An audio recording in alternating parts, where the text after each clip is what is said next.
economy right now. It's extremely supporting of the president and his policy. FBI scientists have found chemical traces consistent with a bomb or a missile on a piece of wreckage. Police using clubs and tear gas against demonstrators. Mother, so-and-so and a white fascist. Like they said, you're getting some of your own medicine. Va ora in onda Te la ridò io, l'America, con Matteo De Sio.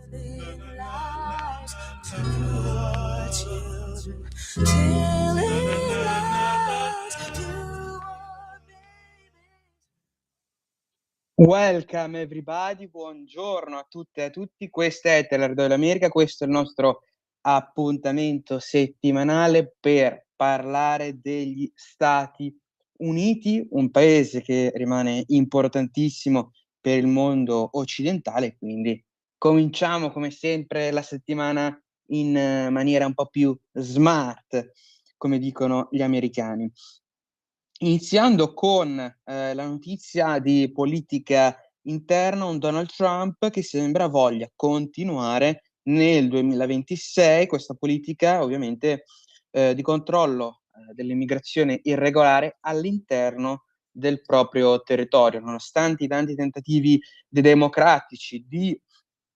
mettere in discussione lo Stato di diritto con tante proteste contro la polizia dedicata all'immigrazione, con i tanti metodi sovversivi in cui cercavano di avvertire gli immigrati irregolari e probabilmente anche violenti immigrati irregolari, come è stato visto nel caso della gang venezuelana Tren de Agua. Quindi parliamo di uno Stato, quello statunitense, diviso in due, come sempre, tra chi vuole la legalità e un po' di pace all'interno del proprio territorio e chi, come i democratici, continuano a mettere in difficoltà la vita sociale, la vita quotidiana delle persone. Abbiamo visto anche più volte nelle scorse settimane, nelle scorse puntate, proprio di intere comunità che sono state devastate da questa immigrazione incontrollata ai tempi dell'amministrazione Joe Biden, con scuole utilizzate per proprio ospitare questi immigrati irregolari, e quindi anche i bambini, i ragazzini non avevano più un posto dove cominciare le proprie prime forme di socialità. Parliamo però di un Donald Trump anche che sta mettendo in atto un blocco navale, avete visto, parlando proprio del Venezuela,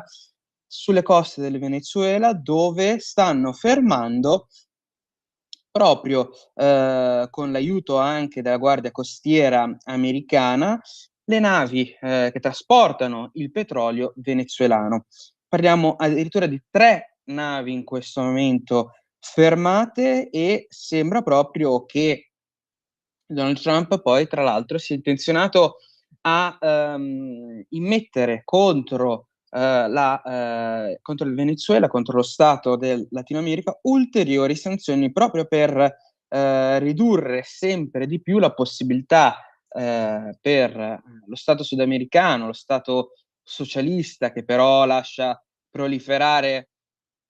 la criminalità a un livello sempre più importante anche per gli stessi Stati Uniti. Ecco,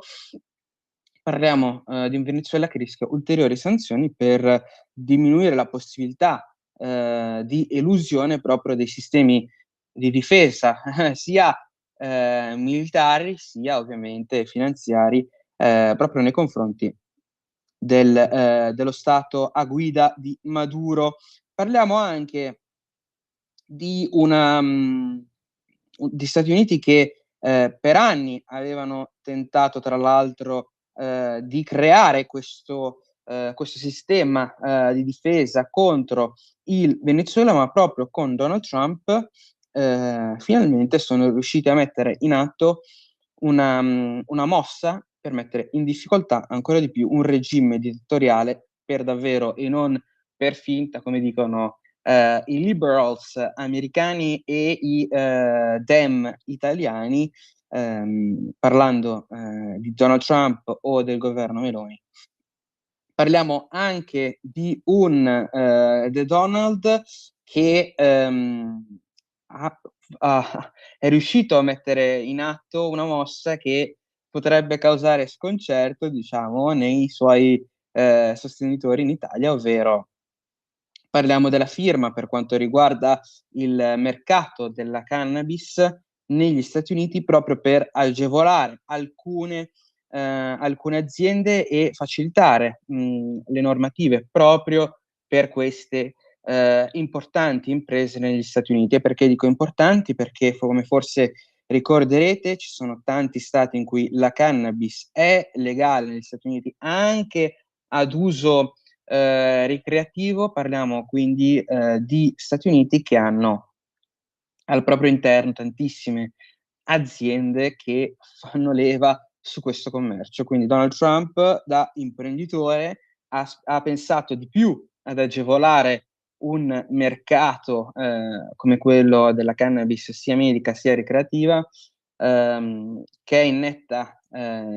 espansione e che aveva ricevuto dei blocchi in precedenza che ne avevano minato il progresso. Quindi diciamo che su queste cose, su queste questioni, scusate, potrebbero esserci delle differenze per quanto riguarda invece i sostenitori, giustamente, trampiani in Italia, anche perché ognuno ha una visione diversa su certe particolari dinamiche come questa. Parliamo anche però di un'amministrazione Trump che ovviamente è sempre in campagna elettorale, come sempre negli Stati Uniti, anche perché nel 2026, come sapete tutti, ci saranno le elezioni di medio termine. Quindi bisogna cercare per l'amministrazione Trump di continuare ad avere un congresso a maggioranza repubblicana. Vi sono state delle sconfitte nel 2025 per quanto riguarda le corse agli stati federali, ma ovviamente per il 2026 la situazione può cambiare, soprattutto in quest'era in cui da un giorno all'altro sembra che ogni situazione possa veramente cambiare medaglia facilmente. Parliamo di un importante festival per i conservatori americani, quello dell'America Fest, dove sono intervenuti tante personalità importanti, come ad esempio Vivek Ramaswamy, che è stato anche ospitato dalla Lega in Italia, ha parlato ovviamente alla gioventù conservatrice americana, proprio analizzando anche la corsa per il 2026. Secondo Vivek Ramaswamy bisogna fare in modo che il cibo sia a una condizione più salutare. Parliamo anche di una assicurazione sanitaria che deve essere migliore. Infatti anche su questo la mossa della cannabis, ovviamente si parla soprattutto di Medicare, del programma federale americano, e quindi Donald Trump con questa mossa per quanto riguarda la marijuana soprattutto è intenzionato a potenziare quella marijuana che è dedicata a quella cannabis che è destinata proprio alle persone in difficoltà. Parliamo anche di un Vivek Ramaswamy che ha parlato di una gioventù che è stata indottrinata per anni dal wokismo, come abbiamo parlato più volte anche in questa rubrica e non solo in questa radio, parlando proprio di come il woke abbia dato molte problematiche negli Stati Uniti proprio per aver danneggiato anche le capacità critiche dei giovani americani ed europei. Parliamo anche ovviamente di un Vivek Ramaswamy che ha dedicato un pensiero all'attivista americano Charlie Kirk, anche perché la propria moglie, la moglie di Charlie Kirk, adesso ha messo in scena un altro evento molto importante sempre per i repubblicani americani, ovvero Turning Point USA, la propria associazione da cui prende il nome anche l'evento. Parliamo anche di una situazione per gli americani, parlando proprio di critical thinkers, come li ha definiti il vicepresidente J.D. Vance, che sono molto molto importanti per il movimento America First. Quindi un J.D. Vance che in realtà vuole accogliere chi non la pensa come diciamo, l'elettore MAGA, o comunque conservatore molto vicino a certe idee, e mi sembra anche un messaggio che sarebbe dovuto essere sponsorizzato in più posti sul web, e non in maniera positiva, anche perché è un modo per cercare di abbassare i toni della politica, cosa che non succede nella parte opposta per quanto riguarda la politica americana, ma per J.D. Vance ogni patriota è benvenuto ed è importante per difendere il paese che amiamo tutti insieme. E quindi per J.D. Vance potrebbero anche essere benvenuti tutte le persone anche di diverse fedi religiose, per difendere quella che per lui è importante, ovvero la salute dei bambini, proprio per metterli nella posizione di potersi difendere dalla propaganda, chiamiamola woke, dei democratici. Non importa se sei bianco o nero, non importa se sei ricco o povero, vecchio o giovane, della provincia oppure cittadino, l'importante è voler il meglio per gli Stati Uniti ed essere un patriota, e quindi sei sempre il benvenuto proprio all'interno del nostro movimento. Addirittura puoi dire, scusate, il vicepresidente dice puoi essere sia un personaggio controverso oppure un poco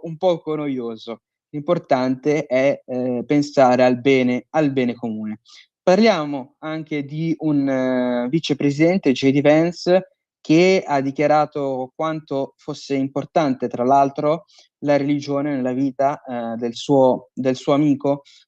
Charlie Kirk, perché proprio secondo il vicepresidente americano, tra l'altro cattolico praticante, è stato proprio lo spirito e la religione cristiana dell'attivista Kirk a renderlo così importante e aperto proprio al dibattito con la gioventù americana, proprio per cercare perlomeno di mettere un tarlo, un semino nella possibilità poi per i giovani americani di poter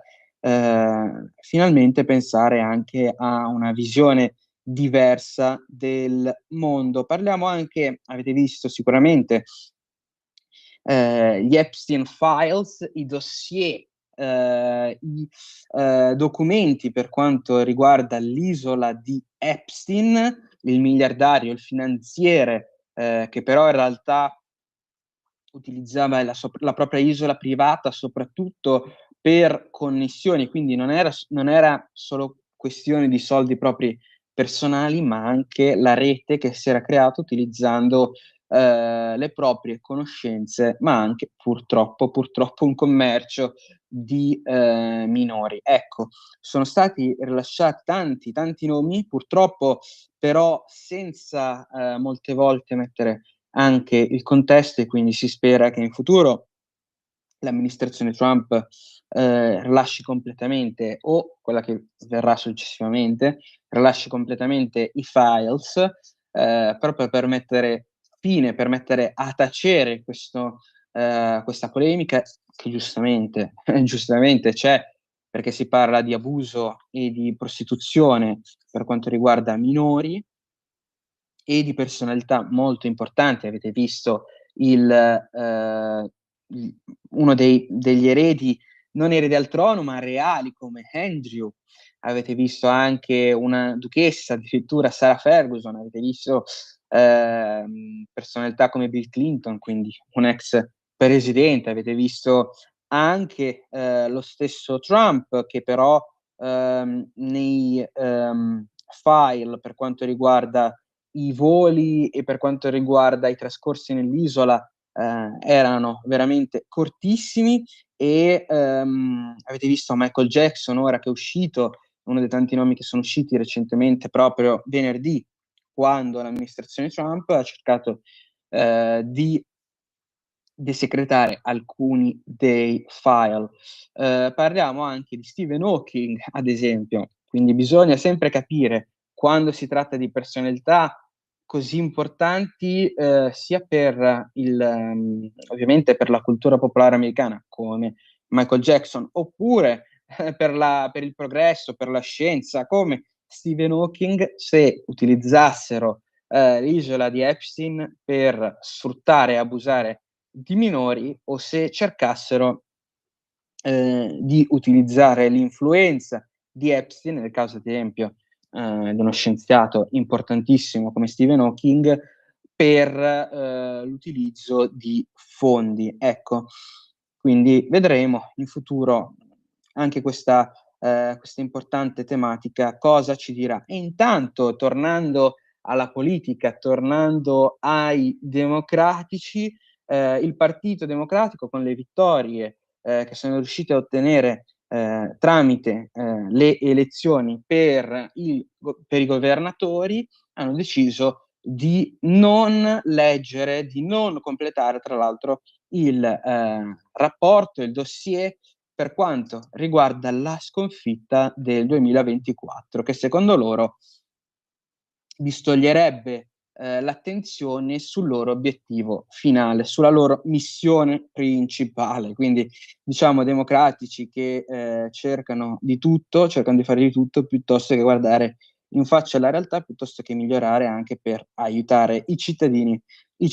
americani. Parliamo anche rimanendo nella politica interna, negli accadimenti interni per quanto riguarda gli Stati Uniti, come ultima notizia prima